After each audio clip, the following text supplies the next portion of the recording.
সংঘাত, প্রতিহিংসাপরায়ণ, দমন-পীড়ন এবং আইনশৃঙ্খলা বাহিনীকে নিরপেক্ষ না থাকতে বাধ্য করানো বাংলাদেশের রাজনৈতিক কালচার।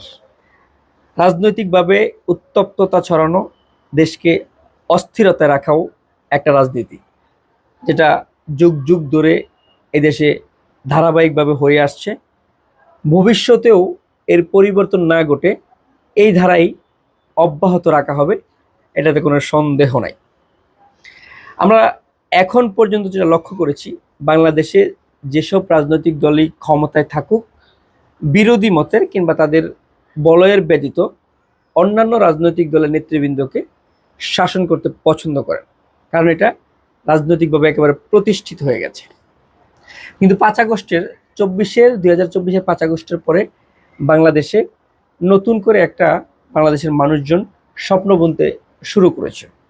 ভেবেছিল প্রতিহিংসা পরায়ণ থেকে দেশের রাজনৈতিক প্রত্যেকটা দলই বেরিয়ে এসে নতুনভাবে বাংলাদেশটাকে বিনির্মাণ করবেন। কিন্তু দুঃখজনক বিষয় হচ্ছে, দুর্ভাগ্যজনকভাবে এদেশের কালচার যেটা, সেটা কখনোই পরিবর্তিত হবে না, কারণ এটার ধারাই ক্ষমতাকে টিকিয়ে রাখা যায়, বিরোধী মতো চাঙ্গা থাকে এবং সাধারণ মানুষ সেখানে ভুক্তভোগীতে পরিণত হয়। এখন পর্যন্ত আমরা হতাশা ছাড়া কিছুই পাইনি। 24-এর পর 5 আগস্টের পর যে ইন্টারিম গভর্নমেন্ট ক্ষমতা নিয়েছিলেন, তারা আমাদেরকে অনেক বিষয়ে আশ্বস্ত করেছিলেন, আমাদেরকে বলেছিলেন নতুনভাবে তারা আমাদেরকে বাংলাদেশটা উপহার দিবেন, যেটা হবে বসবাসযোগ্য বাংলাদেশ। অতি দুঃখের সাথে বলি, তারাও ব্যর্থ হয়েছেন। পরবর্তীতে যখন নির্বাচন হলো, নির্বাচনের পর আমরা ভেবেছি দলীয় সরকার আসার পর অন্তত বাংলাদেশের সংঘাত, হানাহানি বন্ধ হবে। দুর্ভাগ্যজনকভাবে সেটাও আমরা এখন পর্যন্ত এই 5-6 মাসে আমরা লক্ষ্য করিনি। কোনো না কোনোভাবে অন্তকুন দল বিরোধী মতের সাথে সংঘাতে জড়ানো, দেশকে অস্থিরতায় রাখা প্রতিনিয়তই চলে আসছে। সবশেষ যে জুলাই পদযাত্রা নিয়ে এনসিপি নেতৃবৃন্দদের সঙ্গে বিএনপির জুলাই পদযাত্রার এই সংঘাত যে জড়ানো, এটাতে আলিফ চৌধুরী নামের একটা ছেলে দৃষ্টি হারিয়েছে। মাত্র ইন্টার পড়ুয়া ছেলেটা, খুব সম্ভবত সে হচ্ছে এনসিপির যুব শক্তির উপজেলা পর্যায়ের, হবিগঞ্জের উপজেলা পর্যায়ের কোনো নেতৃত্ব পর্যায়ে আছেন। তার চোখে এমনভাবে আঘাত করানো হয়েছে, এখন সে দৃষ্টিশক্তি আর ফিরে পাবেন না।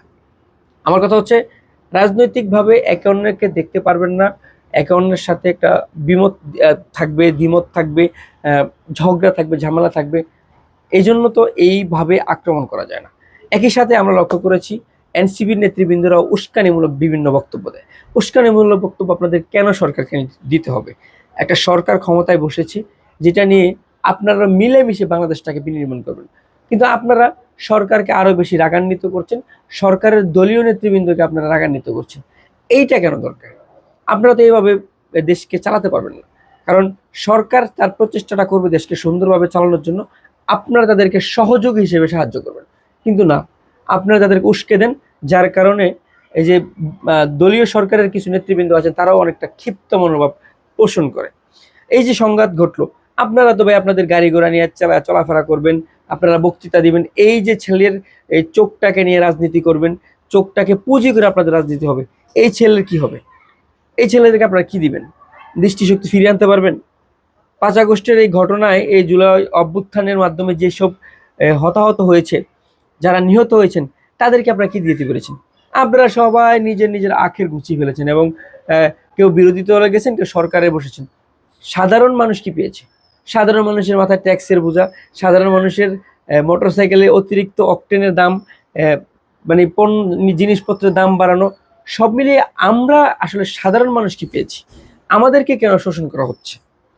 এই আলিফ নামের যে ছেলেটার দৃষ্টিশক্তি হারিয়ে গেছে, এর পরিবারে একমাত্র ফিল করতেছে আসলে কি হয়েছে, কিংবা এই ছেলেটা বুঝতেছে আসলে আমি কি হারাইছি।